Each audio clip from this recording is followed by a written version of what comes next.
అందరికీ నమస్కారం. నా పేరు రమ. అగ్రిమెంట్ 5 39వ భాగం. రచయిత నీలిమ గారు. విశాల్ దగ్గర ఉన్న ఇంకో స్పేర్ కీ తీసుకువచ్చి ఓపెన్ చేసి చూసేసరికి ఖాళీ మంచం దర్శనమిస్తుంది. ఇదేంటి పడుకుందనుకుంటే ఎక్కడా కనిపించట్లేదని అనుకుంటూనే రూమ్‌లోకొచ్చి చుట్టూ చూస్తాడు. ఎక్కడా కనిపించకపోయేసరికి వాష్‌రూమ్‌లో ఉందేమోనని అటువైపు చూసేసరికి అక్కడ కూడా ఉండదు. డోర్ నార్మల్‌గానే ఉంటుంది. లాక్ లేకుండా. అదేంటి తలనొప్పొస్తుందని చెప్తే రూమ్‌లో రెస్ట్ తీసుకుంటుందేమో అని అమ్మ వాళ్ళు అనుకుంటున్నారు. కానీ రూమ్‌లో మాత్రం ఎక్కడా కనిపించట్లేదు. ఎక్కడికి వెళ్ళినట్టు అని ఒక్క నిమిషం ఆలోచిస్తూ ఉండిపోతాడు విశాల్. వెంటనే మళ్ళీ బాల్కనీలోకి వెళ్ళి అక్కడ గార్డెన్‌లో మొత్తం చూసి బయటకు వచ్చి విషయం చెప్తాడు. మిగతా వాళ్ళందరితో రూమ్‌లో లేదన్న సంగతి. అదేంటి కొంచెం తలనొప్పిగా ఉంది. రెస్ట్ తీసుకుంటానంది. అలా అయితే ఇంతకుముందు నేను డోర్ నాక్ చేసినప్పుడు కూడా ఎలాంటి సౌండ్ రాలేదు. అప్పుడే నాకు అనుమానం వచ్చి ఉండాల్సిందే.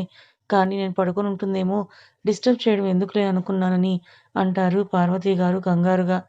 ఎవరితో చెప్పకుండా ఎక్కడికి వెళ్ళుంటుంది మామ్? అని కూడా అత్తయ్య, మామయ్య వాళ్ళందరూ కూడా ఉదయమే వెళ్లారు. పోనీ అక్కడికేమైనా వెళ్ళిందా అనుకోడానికి ఇంతలో ఏం అవసరం ఉండి ఉంటుంది అని అంటాడు విశాల్. సరేనన్నా, ముందు దాని సంగతి తర్వాత. సెక్యూరిటీని అడిగితే తెలుస్తుంది కదా అని అంటారు భాస్కర్ గారు బయటికి నడుస్తూ. వెనకే విశాల్ కూడా వెళ్తాడు. అమృత మేడం బయటికి వెళ్ళడం మీరు చూసారా? ఎక్కడికైనా వెళ్లారా ఇంతకు ముందు? అని అడుగుతాడు భాస్కర్ గారు. లేదు సార్. నేనిక్కడే ఉన్నాను. మేడం బయటికి ఏమీ వెళ్ళలేదని అంటాడు. సెక్యూరిటీ కాన్ఫిడెంట్‌గా. మరి ఏమైనట్టు డాడ్? బయటికి వెళ్ళకుండా, ఇంట్లోనూ లేకుండా ఎక్కడ ఉన్నట్లు అని చెప్పి ఒకవైపు మాట్లాడుతూనే, ఒకవైపు తన నంబర్‌కి ఫోన్ చేస్తూ ఉంటాడు. కానీ కంటిన్యూస్‌గా అది స్విచ్ ఆఫ్ అని వస్తుంది. ఫోన్ కూడా ఆఫ్ అయి ఉంది అని అసహనంగా అంటాడు విశాల్. కాలుని నేలకేసి కొడుతూ, డోంట్ ఇరిటేట్. ఇక్కడే ఎక్కడో ఉండుంటుంది. ఒక 10 నిమిషాలు మనం ప్రశాంతంగా ఆలోచిస్తే మనకి ఏదైనా తెలుస్తుంది కదా అని అంటారు భాస్కర్ గారు కొడుకుని సముదాయిస్తూ. ఏమైంది? ఏమన్నారు సెక్యూరిటీ అని అడుగుతారు. హాల్‌లో ఉన్న మిగతా వాళ్ళందరూ లోపలికొచ్చిన తండ్రి కొడుకుల వైపే చూసి ఎక్కడికి వెళ్ళలేదంటున్నారని భాస్కర్ గారు అంటారు. కానీ అప్పటికే విశాల్‌కి డౌట్ రావడంతో సీసీ ఫుటేజ్ ఉండే రూమ్‌కి వెళ్లి చెక్ చేయమని చెప్తాడు. ఆ ఫుటేజ్‌లో తనకి అమృత కంగారుగా బయటికి వెళ్తున్నట్లుగా కనిపిస్తుంది. అది కూడా స్కార్ఫ్ కట్టుకొని. ఇష్టంగా ప్రేమించిన బాడీ స్ట్రక్చర్ ఎలా ఉంటుందో అతనికి తెలియదా ఏంటి? మొహం కనిపించకపోయినా ఆమె బాడీ స్ట్రక్చర్, కట్టుకున్న శారీని బట్టి తనే అమృత అని విశాల్‌కి అర్థమైంది.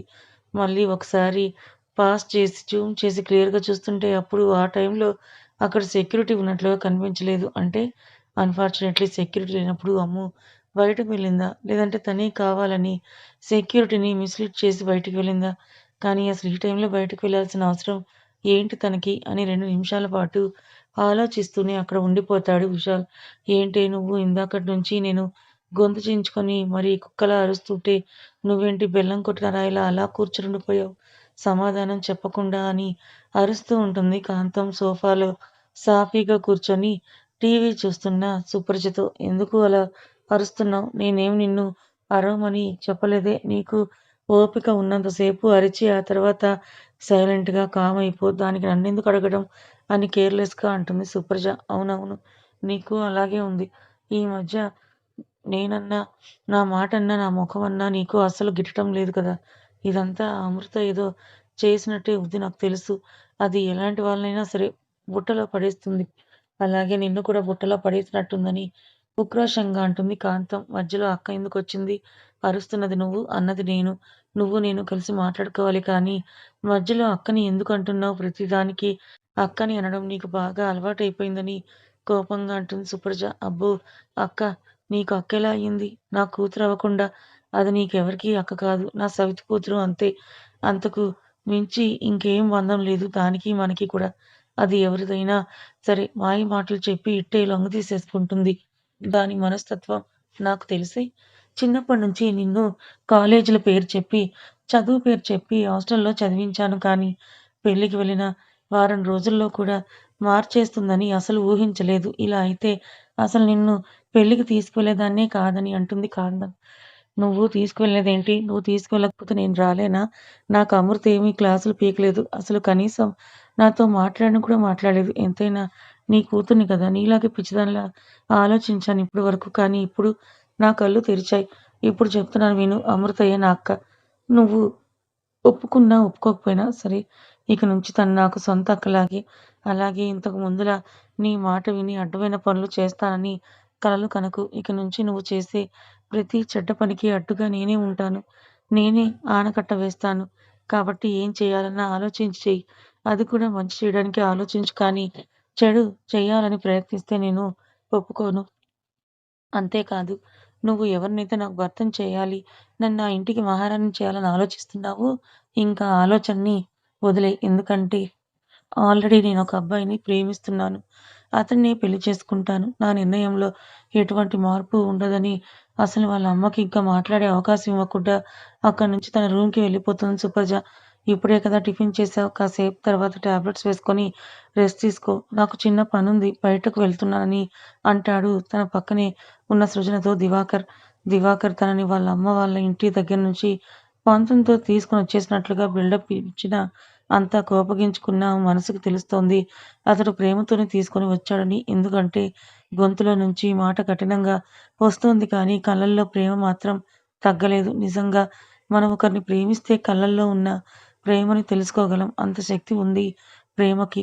సృజన కూడా దివాకర్ కళ్ళల్లో అంతులేని ప్రేమ కనబడుతుంటే అంతకుముందు జరిగిన విషయాల్ని మర్చిపోయి ఇప్పుడు తన మీద ప్రేమగా చూపిస్తున్న కేరింగ్‌కి మురిసిపోతోంది కానీ బయటపడడం లేదు. అతని ముందు ఎడమొహం పెడమొహంలానే ఉంటుంది. తను అలా ఉంటుందని దివాకర్ ఇంకో 2 తిట్లు తిట్టినా, ఆ తిట్లని కూడా ఇష్టంగానే భరిస్తుంది కానీ ఒప్పుకోవడం లేదు తను కూడా. అతను చెప్తున్నా వినకుండా సైలెంట్‌గా చూస్తున్న సృజనని ఏంటి ఏం మాట్లాడట్లేదని మళ్ళీ కదిలిస్తాడు కొంచెం గట్టిగానే అరుస్తూ. హా! అని అంటుంది సీరియస్‌గానే. చెప్తోంది వింటున్నావా? నాకెందుకని వదిలేయకుండా కాసేపు పోయాక ఈ మాత్రల్ని వేసుకో. నేను మళ్ళీ వచ్చి చెక్ చేస్తాను. వేసుకున్నట్లు తెలిసిందా సరే. లేదంటే నా చేతిలో చస్తావు. జాగ్రత్త అని చెప్పి అక్కడి నుంచి బయటకొచ్చేస్తాడు. వెళ్తున్న అతని వైపే చూస్తూ నవ్వుకుంటుంది సృజన. మీకు తెలియడం లేదు. ఇంతకుముందు నేను మీ పట్ల ప్రేమగా ఉంటుంటే మీరు నన్ను ద్వేషించేవారు. కానీ ఇప్పుడు నేను కావాలని కోపం నటిస్తుంటే మీరు నా పట్ల ప్రేమ చూపిస్తున్నారు. ఏంటో మన జీవితం ఎవరో ఒకరు కోపంగా ఉండకపోతే సాగేలా లేదేమో. ఏంటి భగవంతుడా ఇది! మేమిద్దరం నిజంగా ప్రేమగా ఉండి ఇద్దరం ఒకరికొకరు చెప్పుకునే ఆనంద క్షణాలని అనుభవించే రోజు వస్తుందంటావా? అని అనుకుంటుంది మనసులోనే. అమ్మా! నేను బయటికి వెళ్తున్నాను. అది ఈ టాబ్లెట్స్ వేసుకోవడం మర్చిపోతుందేమో. మళ్ళీ నువ్వు దగ్గరుండి గుర్తు చెయ్యి. లేకపోతే వేసుకోవడం మానేస్తుంది. నేనొచ్చే వరకు జాగ్రత్తగా చూసుకో అని అంటాడు రూమ్‌లో నుంచి బయటకు వచ్చిన దివాకర్. సరే నేను చూసుకుంటాలే. నువ్వు మరీ అంత ప్రత్యేకించి చెప్పనవసరం లేదు. నా కోడల్ని ఎలా చూసుకోవాలో నాకు బాగా తెలుసు అని అంటారు వాళ్ళ అమ్మగారు కోపంగానే. ఎందుకంటే ఆ రోజు నుంచి ఆవిడ కూడా దివాకర్‌తో ఏమీ మాట్లాడడం లేదు.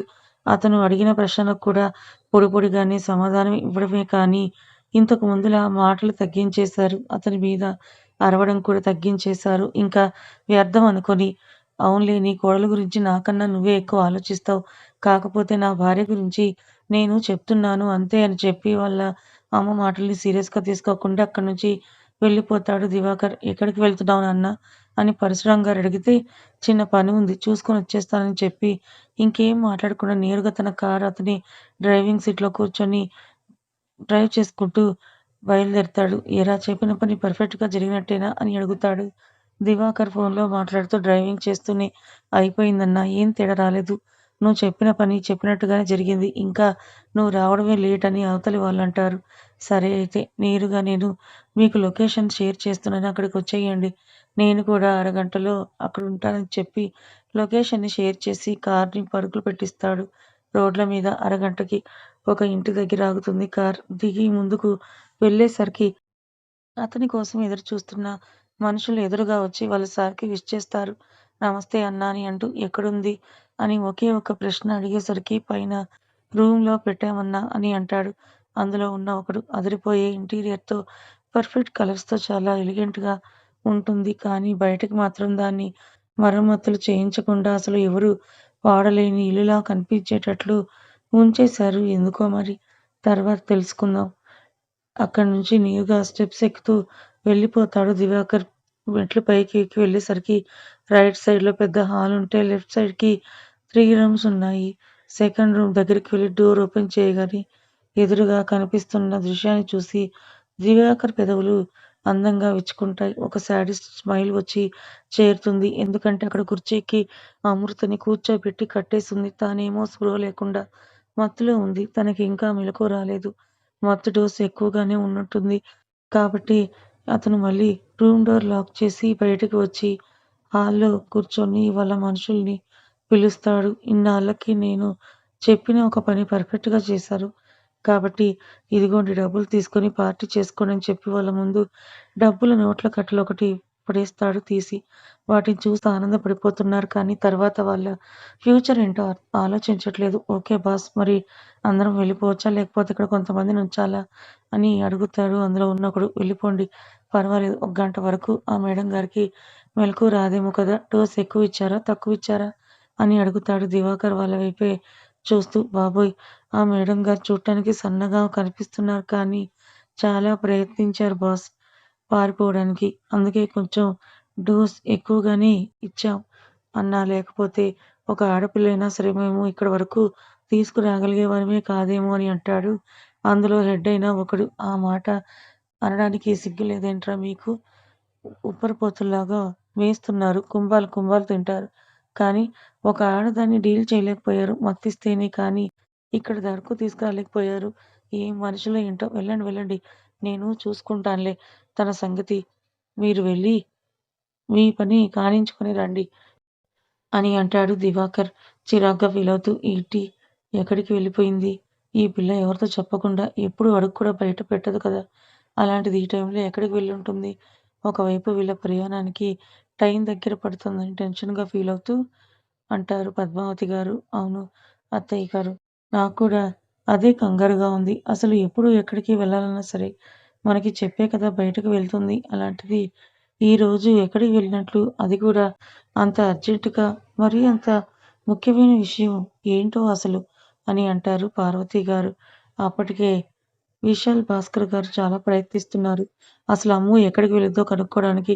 తనని ఎవరైనా తీసుకువెళ్ళేలా ఉంటే కొంచెం కనుక్కోవచ్చేమో కానీ తనకి తానే వెళ్ళింది కాబట్టి కొంచెం కష్టమే కనుక్కోవడం. అంతే కదా! అందుకే మన పెద్దలు అంటూ ఉంటారు. మంచి నిద్రలో ఉన్నవాడినైనా లేపొచ్చేమో కానీ నిద్ర నటిస్తున్న వాడిని ఎలా లేపగలం అన్నట్లుంది ఇక్కడ జరుగుతున్న సంభాషణ కూడా. విశాల్ ఫుటేజ్ చెక్ చేసి కరెక్ట్‌గా ఆమె కట్టుకున్న శారీ పరిశీలించిన. బయటికి వెళ్ళి ఎటు వెళ్ళిందో చూశాడు. కాబట్టి ఆ రూట్‌లో వెళ్ళి కొంచెం ముందుని ఉన్న సీసీటీవీ ఫుటేజ్ చెక్ చేస్తాడు. కానీ అక్కడ ఎలాంటి క్లూస్ దొరక్కపోవడం చాలా ఆశ్చర్యంగా ఉంది.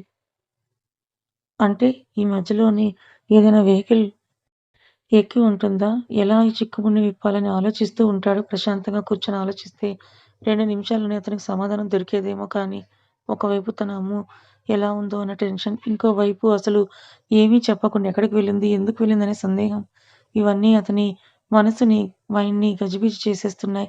అందువల్లే అసలు ఆలోచన ఏమీ చేయలేకపోతున్నాడు విశాల్. అనాలోచనగా అటూ ఇటూ వెళ్ళిపోతున్నాడు. ఇంకా ఎవరికి ఏ కెమెరాస్‌లో ఎంతగా కరెక్ట్‌గా అతనికి క్లూ దొరకలేదని ఒక నిర్ణయానికొచ్చి ఒక ఫోన్ కాల్ చేసి ఎక్కడికో బయలుదేరతాడు. అరగంటలో వెళ్ళాల్సిన ప్రయాణాన్ని 10 నిమిషాల్లోనే ముగించి అతను వెళ్ళాల్సిన ప్లేస్‌కి చేరుకుంటాడు. అంత తొందరగా వెళ్ళాడు అంటే ఎంత స్పీడ్‌గా, ఎంత టెన్షన్‌గా డ్రైవ్ చేశాడో అర్థం చేసుకోండి మరి. ఏంట్రా అమ్మో కనిపించకపోవడం ఏంటి? అసలెక్కడికి వెళ్ళిద్దో మీకు ఏమీ చెప్పలేదా? అని టెన్షన్ ఫీలవుతూ కంగారుగా అడుగుతాడు ప్రసాద్ ఎదురుగా వస్తున్న విశాల్‌తో. ఆ! అవునని అంటూ అసలు ఉదయం నుంచి తను హెడేక్‌గా ఉందని చెప్పడం, రెస్ట్ తీసుకుంటోందని వీళ్ళు కూడా అనుకోవడం, ఆ తర్వాత తను కనిపించకపోవడం అన్నీ వివరంగా చెప్తాడు విశాల్ ప్రసాద్‌తో.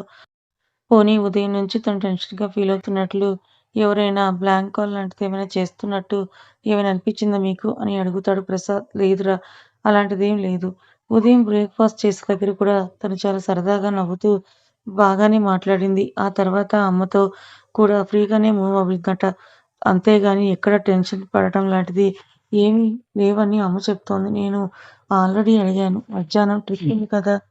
ట్రిప్ కోసం మాట్లాడుతూ ప్యాకింగ్ చేశాక అమ్మ బయటకొచ్చేసిందట. ఇంకా తర్వాత ఏమైందో తెలీదు. మరి అని అంటాడు విశాల్. సరే సరే నువ్వు ముందు వచ్చి ఇలా కూర్చో, కొంచెం ప్రశాంతంగా ఆలోచించు. తను నీ దగ్గరికి చేరుకునే క్లూస్ ఏమైనా ఉన్నాయా? నువ్వు ప్రశాంతంగా ఆలోచిస్తేనే కానీ నీకేమీ తెలియదు. కాబట్టి కళ్ళు మూసుకొని ఒకసారి డీప్‌గా ఆలోచించు అని తనని మోటివేట్ చేస్తూ అంటాడు ప్రసాద్. సాయంత్రం 6 గంటల సమయం. ఎందుకో తన కనులు మసకబారిపోయి తెరవను అని మారం చేస్తున్నా కష్టంగా వాటిని తెరిచే ప్రయత్నం చేస్తుంది అమృత. అలా ఒక 3 నిమిషాలకి తన ప్రయత్నం విఫలం కాగా మళ్ళీ వెంటనే కళ్ళు మూసేసుకుంటుంది. అంత భారంగా ఉన్నాయి ఆమె కనురెప్పలు. ఒక 5 నిమిషాల పాటు కళ్ళు మూసుకొని అసలేం జరిగిందా అని ఆలోచిస్తూ ఉండగానే జరిగినవన్నీ కూడా తన కళ్ళ ముందు ఒక్కొక్కటిగా కదలాడుతూ ఉంటే అప్పుడు ఈ లోకంలోకొచ్చిన దానిలా సడెన్‌గా కళ్ళు తెరుస్తుంది. కొంచెం ఆశ్చర్యం, కొంచెం షాక్, కొంచెం భయం ఇలాంటి ఫీలింగ్స్ అన్నీ కూడా కలగలిపి కళ్ళు తెరిచిన ఆమెకి అది ఒక రూమ్‌లా కనిపిస్తుంటే చుట్టూ చూస్తుంది. Costly interior, colourful paints, beautiful wall papers. అసలు ఎక్కడ మచ్చ అంటూ లేని రూమ్. చిన్న కిటికీ తప్ప, ఎంట్రన్స్ డోర్ తప్ప ఇంకేదీ లేదని ఆ రూమ్‌నే కలయి చూస్తుంది కనుల గుడ్లను చుట్టూ తిప్పుతూ. కానీ చేతులు తేల్చలేకపోతుంటే అప్పటి వరకు ఆమె పరిశీలించుకోలేని తను ఒకసారి తన వైపు చూసుకుంటుంది. అలా చూసుకున్న తనకి ఆమె చేతులు కుర్చీకి కట్టేసి, కాళ్ళు రెండూ కూడా కట్టేసి ఉండడంతో ఒక క్షణం భయం కలుగుతుంది. అసలెక్కడ ఉన్నాను? ఎవరు తీసుకొని వచ్చారు అని. కథ ఇంకా ఉంది. మరి అమృతని కిడ్నాప్ చేసిందెవరు? అసలు అమృత ఇంట్లో నుంచి బయటికి ఎందుకంత దొంగతనంగా వచ్చింది? అమృత వెనకాల ఏదైనా నిజం ఉందా? విశాల్ అమృతని రక్షిస్తాడా? తెలుసుకోవాలనుకుంటే ఛానల్‌ని ఫాలో అవ్వండి.